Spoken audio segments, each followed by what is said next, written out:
This is the Dallas Morning News.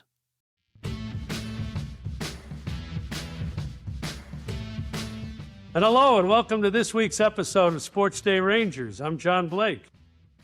And I'm Evan Grant in St. Petersburg at the Trop. And the trade deadline is only a few days away, Evan, and the Rangers struck first last night made their first move. Yeah, after the loss to the Rays on Wednesday, the 3-0 loss, the Rangers acquired righty Chase Silseth and catcher Logan O'Hoppe from the Angels for minor leaguer Angel Arredondo. And Chris Young has shown that in his deadline work over the last several years that he wants to be aggressive. Taking 3 out of 4 from the Mariners over the weekend seemed to get him into that mode here, and here we go.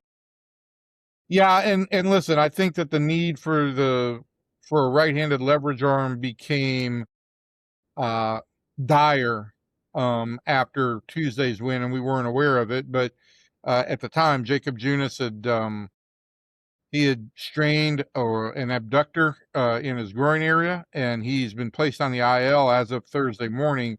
So Silseth is going to go straight in to the high leverage role. The Rangers have so far split the first 2 games of the series with the Rays and lead the Astros by a game in the AL West. And getting ready for a big 3-game series in Houston over the weekend. But the injury front continues now with Junis going on the IL. I believe that's, 15? And Josh Young had a setback this week. He's on the IL, but it looks like the Rangers may get Corey Seager back this weekend. Yeah, the plan is for Seager to be activated Friday night in Houston. He came out of his rehab assignment just great. Homered, had a great defensive play, played back-to-back games. Everything seems to be right on course. And listen, our guest this week is a shortstop, and a shortstop only. It was a Ranger who was involved in a big deadline deal in 1998, Royce Clayton, whom the Rangers traded for with Todd Stottlemyre to get them from the Cardinals on the way to winning their second division title. During our conversation with Royce, we had some audio difficulties in the first part of the interview. It's been edited down to eliminate as much of the choppiness as possible. We just wanted to let you know. And it's kind of the theme of this week's podcast. And on the archives in Arlington, we are going to talk a little bit about trade deadline deals for the Rangers. Some of them went very well. Some of them not so well. Hey, and if you notice a really quick costume change for both of us, your eyes aren't deceiving you. We recorded most of the podcast on Wednesday before the trade with the Angels, but because we want to bring you the most up-to-date breaking news, we updated our conversation Thursday morning to include some Silseth.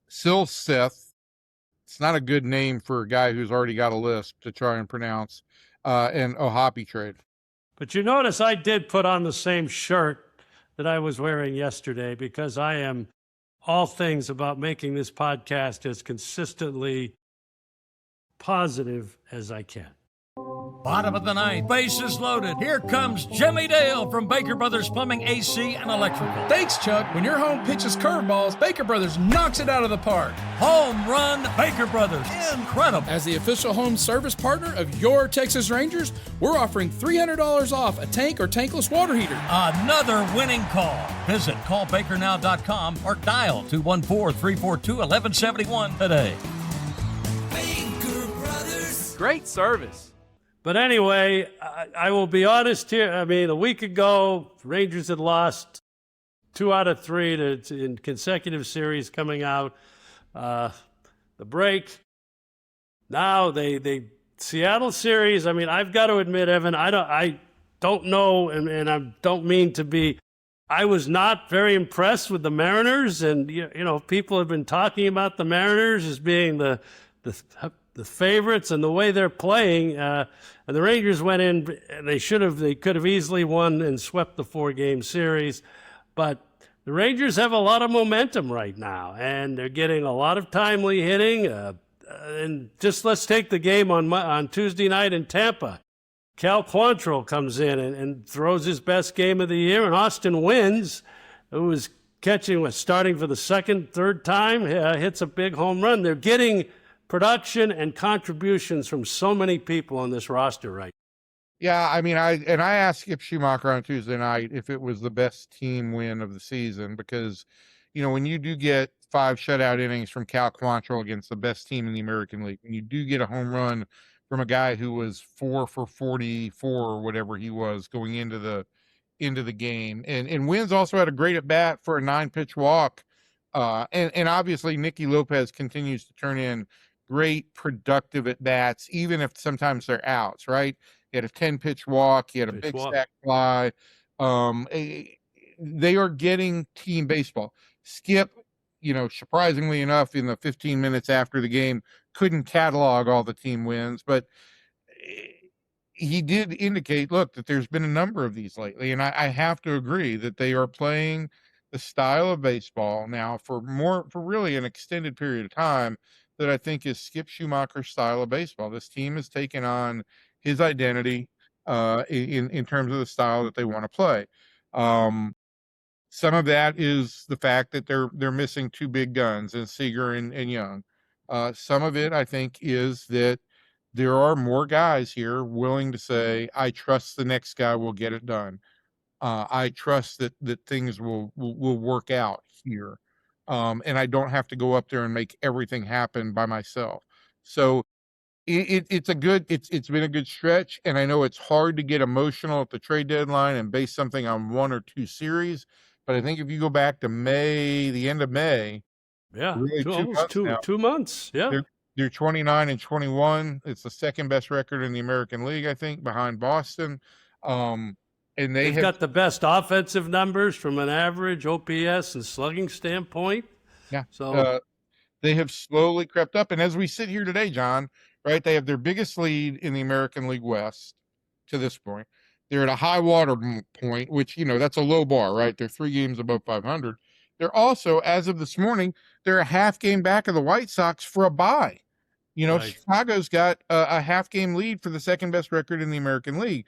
So to compare this to any previous year, like the last 2 in particular, and how the Rangers operated at the trade deadline, I think it would be disingenuous because the league has changed and the Rangers' circumstances have changed. Their record may not be great, but they are really in control of their own destiny here.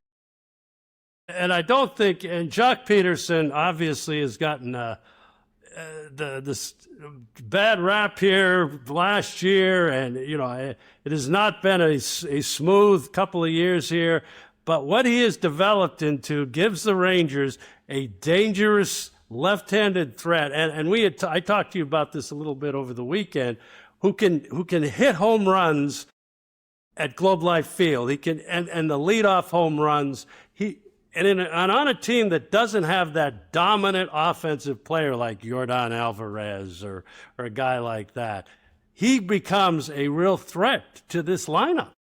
Yeah, and look, I mean, when you talk about a guy who has learned how to hit home runs, he had a 48-degree launch angle home run that nearly scraped the roof and still landed in the seats on Monday against Seattle. That might be the highest launch angle home run in Globe Life Park history. He's doing what the Rangers expected him to do when they signed him. He's crushing right-handed pitching. He is bringing some edge and attitude. You see his reactions after he hits these home runs. He's taking really professional at bats. And he's a guy, Jock is 34. He comes from a pedigree of growing up around the Los Angeles Dodgers and going to the playoffs. He knows how precious playoff appearances are, and he is driven. He got his 1,000th hit of his career, I think, on Friday night against Seattle. The Rangers wanted to give him a beer shower after the game. And Jock's response was, hey, guys, you want to shower me with beer and champagne? Let's get to the playoffs. Then you can shower me with beer. That's where his focus is, and I think that's permeated the team a little bit. Well, before and we could talk trade deadline. Obviously, we want to get into that. Let's talk a little bit about the injuries. Before that, a little bit, we mentioned Corey Seager at the top. You fully expect that if everything continues to go well physically, he'll be activated for the Astros series this weekend? Yeah, I think there was some confusion as to whether he might just play one game. And look, one game last night on Tuesday night, a play in the hole with that spinning move and a jump throw and a home run the opposite way. He certainly looked like he was completely capable. I think the Rangers would like to have him recover and play one more game. I say that, and by the time I show up at the ballpark tonight, who knows? He could be there. Right. But yeah, I would think the start of the Astros series would be exactly what the Rangers would like. Um, as far as Josh Young goes, I thought I saw when he was walking around the clubhouse yesterday, still a little bit of a hitch in his gait, and so I'm not sure he'll be eligible he'll be eligible on Saturday. I'm not sure he'll be ready to play in those last two games before the deadline. But look, I mean, it also does, in some ways, it removes a little bit of a headache because right now, who are you going to take out of the lineup from Nicky Lopez and Ezekiel Duran? These guys are both really contributing. In a perfect world, if you get into August and you get Seager and Young back, and maybe you get to the situation where Zeke or Nicky is getting a little bit fatigued or a little bit exposed, then you have a great platoon situation at second base with Lopez against righties, Duran against lefties, and Duran also having some opportunity to play elsewhere on the field.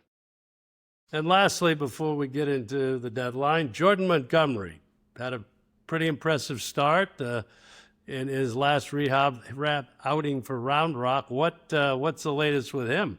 I think he's still going to make one more start. I think the Rangers would like him to get, closer to 90 pitches. And I think, again, on Tuesday with Cal pitching into the sixth inning and the Rangers not having to use Marco Gonzalez, it gives the Rangers the opportunity on Thursday to drop Marco Gonzalez in the series finale against Tampa Bay, push all the starters back to give Nathan Eovaldi an extra day of rest. And so now you get Eovaldi DeGrom to start the Astros series, which is what the Rangers would like. So there are so many ramifications from what took place off of Cal's start last night in the positive, because it doesn't force you to put Montgomery into the rotation when you might not think he's ready yet. It gives you the ability to still get that extra rest for those starters. That was a big moment. And I think that after August 1st, you get a better picture of exactly where this team is and how Jordan Montgomery best fits for the roster. And Evan, let's talk a little bit about the big elephant in the room for every major league team right now, this trade deadline on next Monday. Rangers they've been aggressive in the past. They struck first on Wednesday night.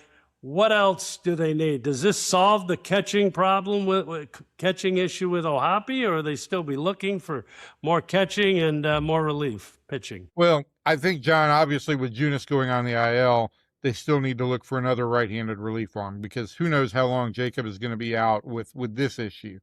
So I think the right-handed relief issue is not solved, and so the Rangers still need to go plow away on that.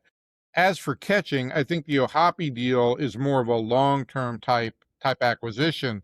O'Hoppe's got 2 years of control after this year, and as you may be aware, Kyle Higashioka becomes a free agent after this year. Logan O'Hoppe was a frontline catcher for 2 years with the Angels, and a very productive one at that, with a 736 OPS over 23 and 24. And the Rangers still feel like at the age of 26 that he can recapture that. He's going to go to AAA Round Rock. The people I've talked to here said they've talked to Logan, and he's excited to do that and to work on some catching things and get himself back in a better headspace. And listen, this is a classic example of a guy who I really think change of scenery could make a difference for. The Angels situation has not been fun for a long time. There's been a tremendous amount of upheaval there over the last couple of years, a lot of chaos, and the fact that O'Hoppe can now take a deep breath and kind of recenter himself, I think really gives the possibility of this guy recapturing what he had. And it's kind of interesting because the Rangers have a history of acquiring catchers or getting catchers that have played for the Angels. You can go back to Benji Molina, for one, to start his career there. And, of course, Mike Napoli being the real case where the change of scenery certainly did have a huge impact when he came to the Rangers in 2011. And then Jeff Mathis, even 4 or 5 years ago. So hopefully, Hoppy, and look what happened when Elias Diaz came here. It was kind of a shot in the arm, and he's really bailed the Rangers out this season. So I guess you never really know. No, you don't. And I all I know is that to get a controllable catcher and a guy who has demonstrated that he can play every day at the big leagues level, who's still just 26. And listen, I don't know much about Angel Arredondo, but he was not in the Rangers top 30. I had not heard much about him. I think he's a fine infielder who showed some power this year. But for the Rangers to get 2 controllable big league ready needs filled with this deal, I think it has to go down, at least in the short term, as a win for the Rangers. But Chris Young isn't done, right? I think he's going to continue to push. The big question is he going to be able to get some more payroll to add some players who have some salary remaining? In taking on O'Hoppe, who's in the first year of arbitration, there's probably about an extra $850,000 that the Rangers are taking on in terms of salary. So I don't know how much he convinced Ray Davis to add payroll, but that certainly has to be something of an optimistic sign. And yeah, I think the Rangers are going to continue to push for bullpen help. They have to. And you had written earlier in the week about the possibility of Corey Seager being moved. Now Seager has played 2 games on rehab in Frisco. I guess came through it with flying colors and should be back with the team on Friday night in Houston. What's your latest feeling about all of that kind of talk? Yeah, I mean, I think a week ago when we talked about this, I think my sense was at that point in time was maybe 55% that he'd be traded, 45% that he'd return. But that was also thinking that the Rangers were not going to be in the position that they're still in right now. And I think this team deserves a chance to have its best players on the field. And Corey is the best player that the Rangers have. And if he can get back on the field in Houston and play the last few months of the season, it's as needle moving a trade deadline acquisition as there is in baseball. And so it could be a huge boon for the Rangers offense. So I guess we'll see here, Evan. You'll be getting very little sleep. I mean, the turnaround from Wednesday night to what you've got is a noon game, those are never fun in St. Petersburg today, and then it's on to Houston. But good luck, my friend, with the next few days. Thanks. I'll need it. Hopefully I'll sleep till about noon on Friday in Houston. Our guest this week is longtime Major League shortstop Royce Clayton, who came to the Rangers in a big trade deadline deal in 1998, helped the club win their second American League West Division title that year. He played 17 seasons in the big leagues and finished his career as a world champion with the Boston Red Sox in 2007, and was my go-to guy during the World Series in wearing that old Fox mic. And we'll talk to Royce next.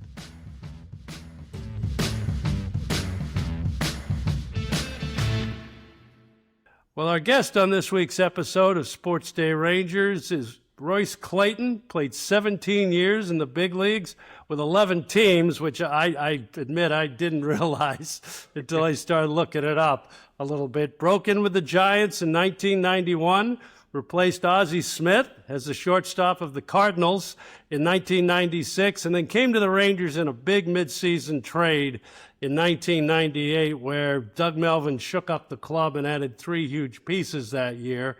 Royce played through the 2007 season, got a World Series ring with the Boston Red Sox that year, and I'll got a little story about that World Series because Royce was kind of my go-to guy there with Fox microphones. Went on to coach in high school in California at Oak Christian School, and we're glad to have you here, Royce. Thanks for joining us today. Hey, my pleasure. It's been a long time. Both two of my favorites. I've been around for a long time, and the way that I think our relationship developed and, the time we spent together, I appreciate it. And good to see your faces and good to see you're still doing it. Yeah, we're still doing it. I don't know. Yeah. Evan and I are still, we get along at least enough to do this podcast. That's right. That's about it. Let's start with 1998, I guess, because that's obviously where, as we record this, 6 days, less than 6, I guess 5 days away from the trade deadline. In 1998, the Rangers were kind of, Evan, they were kind of muddling along. They were playing okay, but Doug Melvin decided he really needed to shake up the club at the deadline, and we had lost, I believe it was 6 out of 8 going into the trade deadline. We were in Toronto, and Doug actually stayed in Toronto, if you remember. Team comes back to Arlington, and he makes these 2 rather large trades. Kevin Elster was our shortstop. He could not rekindle that magic from 1996, and Doug with the Cardinals acquired Todd Stottlemyre, needed a starting pitcher, and Royce for Darren Oliver and Fernando Tatis Jr. and Mark Little, who most people don't remember. But Royce, what do you remember about that at the deadline? Did you expect? The Cardinals weren't playing great, but did you expect you might be traded at that deadline? Yeah. I think the writing was on the wall. The St. Louis Cardinals told me that, they wanted me to sign as free agent coming up, free agent ending.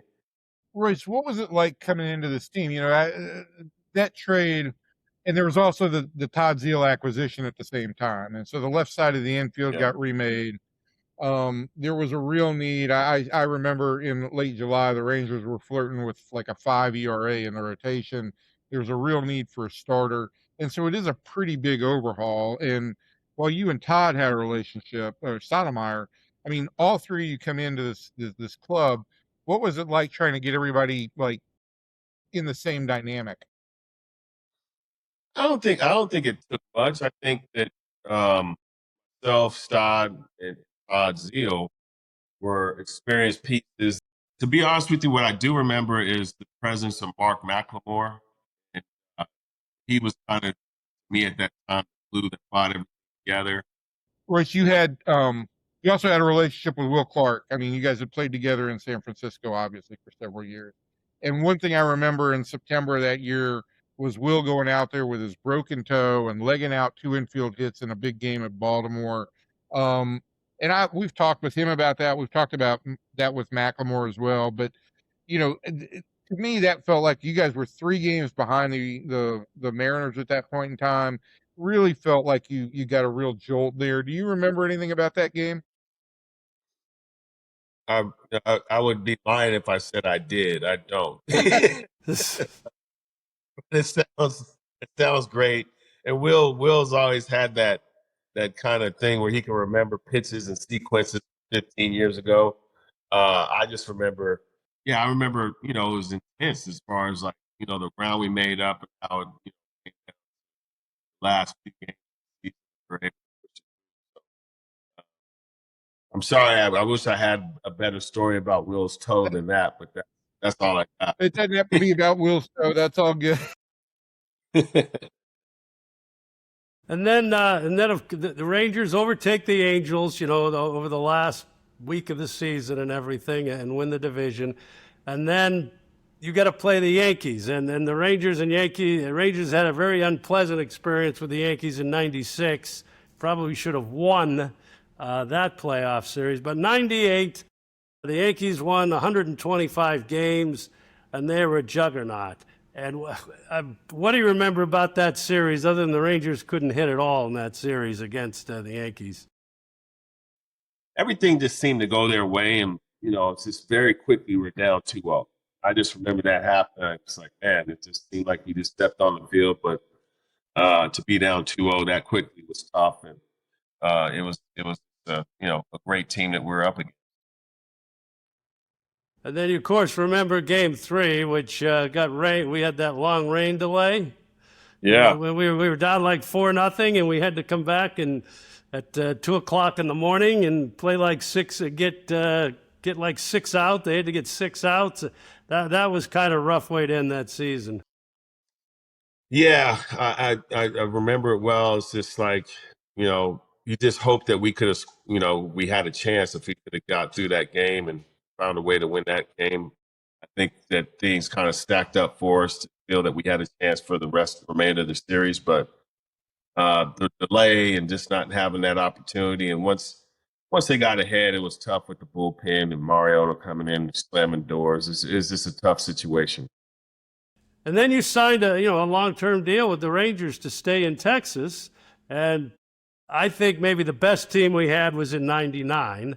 And that was kind of a disappointing year. We had a really good team that year. And then things kind of changed in the winter of 2000 when the Rangers signed Alex Rodriguez. What do you remember about that? Again, you had signed a 4-year deal with Texas. What do you remember about that winter and going in to that offseason? It changed a lot for me. I was training in Puerto Rico with Pudge, and I got a call from Doug, and it was just like, hey, he give me a heads up that I may hear that they're going after Alex, and he felt at the time they probably didn't have a chance to get him, but he wanted to let me know. And then he asked me if they did somehow, some way get Alex, would I consider moving to second base? And I said no. Because I felt, I was always raised to be a shortstop. I love shortstop, everything about the position. And I got stories about why I was so stubborn about playing shortstop. But I just felt at the time, and then looking at what would happen with, the monstrous contract at the time. And I thought, we just needed a couple pieces in order to be competitive. And I was like, we can't compete if we give this guy that much money. So I asked Doug to trade me, and I thought I was coming home to LA. It was kind of etched in stone. I was coming to LA, and then something happened, and I ended up in Chicago, and I was just like, oh my God. But I wasn't too excited about that end of the situation, but I appreciated Doug giving me, just the respect to trade me to a situation where they needed a shortstop. Well, you were very perceptive about when we got Alex and the resources. So wait, and again, like, to go back to that point, you said you've got stories about why you're so stubborn on shortstop. So why did you feel that way? Well, as a kid, I ran into this Kimmer. Is it Kimmer or the Brett family? And there was a team in El Segundo, American Legion team. And they were really good at the time. Just imagine like a powerhouse club team today. And they invited me to play, but they had this guy named Willie Parsons that was a shortstop. But I remember calling my dad and telling him, hey, man, I got invited to play for El Segundo. And he goes, great. What position you going to play? And I said, second base, a little third, maybe. He goes, well, okay, we'll enjoy that, but I'm not coming to watch you. And I said, why not? He goes, because you told me you're a shortstop. But never forget that. And I told Coach Stevens at the time, I'll wait until the opportunity presents itself. Again, my stubbornness showed when I was invited to play for the West going into the Olympic Festival. They had a guy named Tom Reddington that was the shortstop at the time, projected shortstop. And I told the coach the same thing. I'll sit around till the opportunity presents itself, but I'm gonna play short. And so just in my life, I just think the persistency and the dedication to playing shortstop, I was able to squeak in over 2,000 something games at shortstop or close to 2,000 games, whatever it is. And I only played one game in another position in the big leagues, and that was my last. In 2007, I asked to play third base because I told Francona, I've never played another position, and I was able to play third base one game. That's it. Mike Lowell had a good season that year. I remember that game you started third for Mike. So yeah. So fast forwarding to 2007, you mentioned Terry Francona and the Red Sox. We signed you late in that season, and you came up in September, and I think you played like 8 regular season games. But we needed some infield depth, some insurance. But then in the postseason, I don't think you were eligible for any of the. Well, you came in too late, I think, but in the World Series, and I think in the LCS too, at that time, if you remember, Fox was adamant about having somebody wear the microphone in the dugout. And you were kind enough to volunteer to do that. And in game one of the World Series, if you remember, Fox had Taco Bell and MLB had this promotion: steal a base, win a taco. And they caught you on the mic talking to Jacoby Ellsbury about this. And lo and behold, in game two, Ellsbury steals the base. And that became this viral sensation kind of in the area in the time just before things went viral. So what do you remember about that whole thing? I just remember, I remember, being mic'd up and, forgetting sometimes, but a lot of what felt I came over to Boston to do was just to kind of be a veteran presence and be, like I said, with Lugo, be a safety net if something happened, Michael, whatever. But I really had a good time talking to Dustin Pedroia, Coco, Chris, Ellsbury, these younger players, and kind of tell them like how the game's unfolding, because I'm, sitting there and able to see it as a veteran player. And I remember the moment that Jacoby Ellsbury stole the base and Coco was sat next to me. And I go, well, he goes, yeah, well, everybody gets a free taco. And I remember and thinking like, what do you mean? Because he stole the base, everybody in America gets to get a free taco. I said, well, what if I go to like 10 different Taco Bells and get a free taco? How are they going to know I taco? And I think that's where it took off, and everybody was laughing because that's just my conversation with Coco. But yeah, it did create a viral situation. I was never properly compensated by Taco Bell for bringing, that moment that just took off, made Taco Bell to what it is today. And I'm still waiting for my check-in opportunity for that. And you got to retire as a world champion, so that was a very fitting end for your career. Absolutely. Royce, it's been great having you. I know that your internet and my internet are not speaking very well to each other, so I apologize for not being as able to pester you with questions as I used to be. But it is great to visit with you, and you had an eventful time as the Rangers shortstop, from that pennant race in '98 and '99, and then obviously when Alex came in 2000 ahead of the 2001 season. Loved watching you play. Loved watching you play shortstop. Your great trivia question: who replaced Ozzie Smith and who was replaced by Alex Rodriguez in two lineups? So, thanks for joining us, man.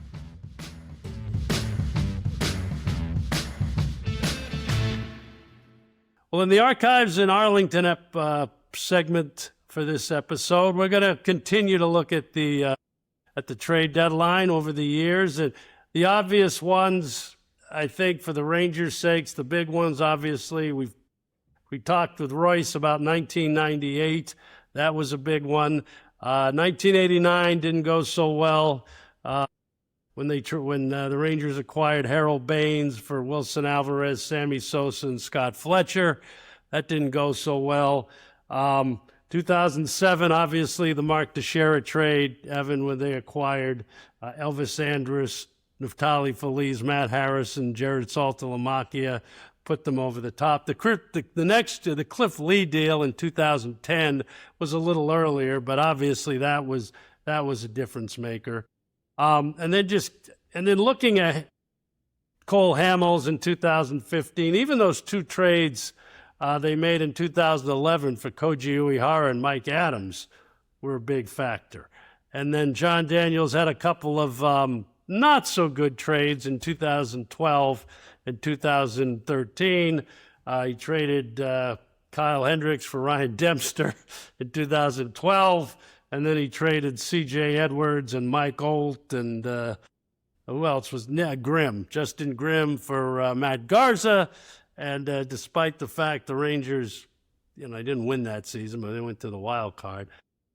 But in that period of time, what are your kind of overall thoughts on and then we'll talk a little bit about Chris Young's deals. But what are your thoughts about those type of Well, trades?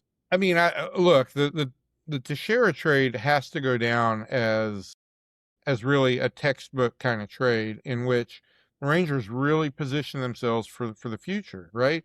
In 2010 and 2011, when the Rangers went to the World Series, Elvis Andrus, Matt Harrison, Neftali Feliz all played really significant roles, and you get those kind of contributions on consecutive World Series teams. That's a win every time, regardless of what Teixeira did when he went to the Yankees. Long term, right? Because he was only in Anaheim for a year, or in Atlanta for a year, went to Anaheim, and then went to New York. The other trades, look, John was just trying to. John was trying to extend the championship window after 2010 and 2011, and that's when you start to make riskier trades. The Hendricks trade turned out to be a bad trade. Dempster really didn't provide anything in that short period.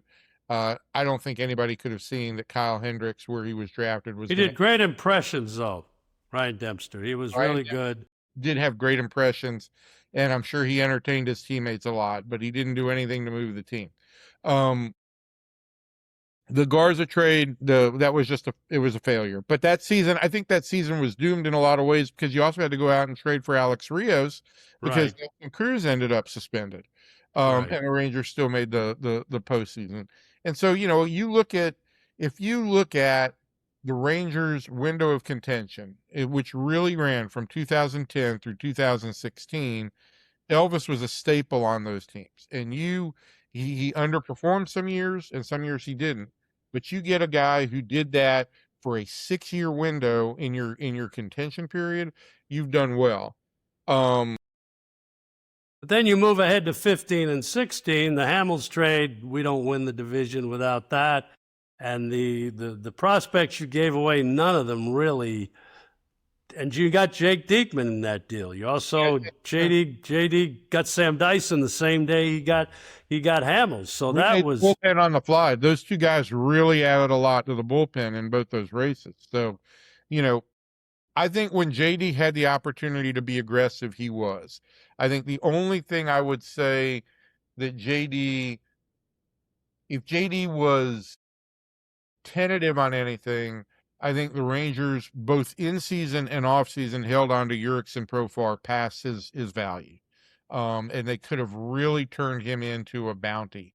They didn't do that. And so there was, again, that's the thin line that, like, how do you protect the future and also continue to contend? And that's what he tried to do. I think it's much clearer with Chris Young that his focus is, I'll figure out next year. Give me a chance to capitalize on the opportunity to win this year, and I'm going to take it. And 23, perfect example of that. When he goes out and gets Max Scherzer, and then Jordan Montgomery and Chris Stratton from the Cardinals, and you gave up some good prospects. But again, none of those guys that yet have Thomas Segisi's playing the majors. TK Roby has had arm injuries. We just saw Luis Angel Acuna, with the White Sox and everything. So, but again, those two trades were dynamic in terms of the Rangers postseason being able to win the World Series. Look, if you go back to 2023, I think the Rangers have given up 27 prospects for Merrill Kelly, Jordan Montgomery, Aroldis Chapman, Max Scherzer, Mackenzie Gore, Danny Coulomb, Phil Maton, Jake Berger, Andrew Chafin, and Carson Kelly.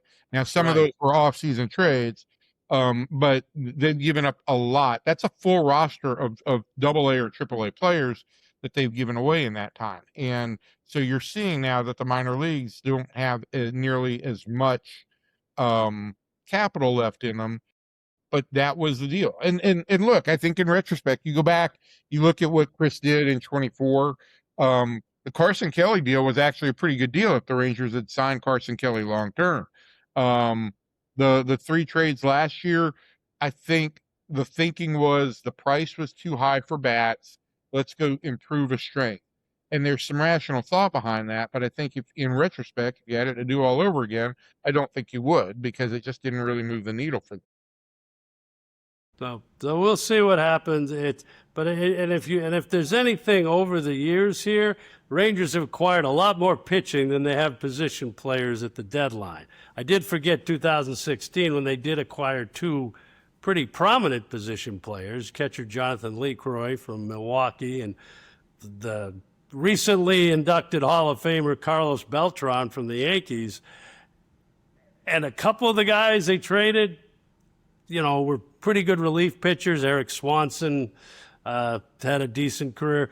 But I think for the most part, and we'll see how it goes, if you look at the history, and there are obviously glaring exceptions here, the prospects the Rangers have traded, for the most part, have not become, big stars and have come back to haunt them, Right. And we'll see if Liam Hicks or one of these guys they traded last year. Liam Hicks has been, of all those 27 guys that they've dealt, probably Liam Hicks has had the most impact at the major league level. Okay. Hicks was traded I believe it was the Chafin deal. Okay. Maybe it was the Kelly deal. It was a Kelly deal. Kelly deal at Detroit. Yep. Okay. So you traded him for Carson Kelly. Detroit left him off their 40-man roster, and he was a Rule 5 draft pick by the Marlins. So, I mean, of all those players, sure, you would love to have Liam Hicks right now. You would love to have Devin Fitzgerald, but the jury is still out on the guys like Fitzgerald and Gavin Feen who were in the Gore trade. But by and large, those guys that they dealt over the last 4 years have not made significant And you don't know about these pitchers that Arizona got for Merrill Kelly. I mean, there was some good young pitching there. But, again, it's relatively too soon. But we'll see what Chris Young does. I mean, again, history has shown he's very aggressive. And, last year was kind of all last minute, those three trades he made for Kelly, Coulomb, and Maton. I mean, it was right at the end. And I do think, based on where the Rangers are this year with the pitching situation and the pitchers they'll be potentially acquiring, look, if you go after one of those Angels relievers, I think the Angels move those relievers after they rectify the Zach Neto situation. And so it might be another situation where you don't make a deal until 10 minutes before the deadline.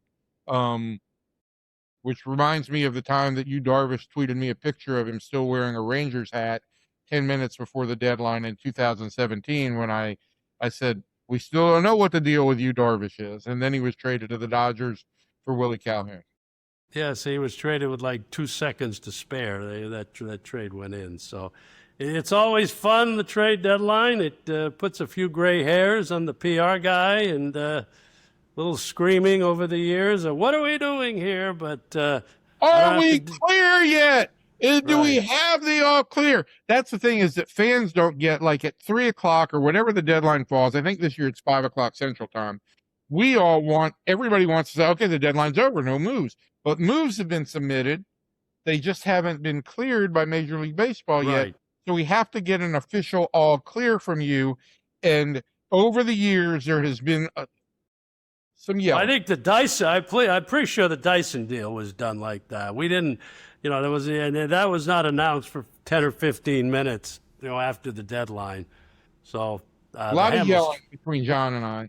Yes, there was. But we will do no more yelling today, and we thank you for joining us on this edition of Sports Day Rangers. Next week will be our 50th, Evan, our 50th podcast, which is kind of amazing. And I think we'll have a pretty good big-name special guest who will be joining us next week. But until then, Evan, enjoy Tampa. I did see this little fact that the Rangers are in the process of playing 19 straight games indoors. So You're not getting a lot of sunshine right now, I guess. No. And Jock Peterson, of all the people, Jock Peterson brought that up to me. He said, are we setting a record for the number of games indoors that we're playing here in a row? And I don't know. Well, hopefully the roof will be closed in Houston over the weekend. So, again, thanks to our guest, Royce Clayton, this week, and we'll see you all next week.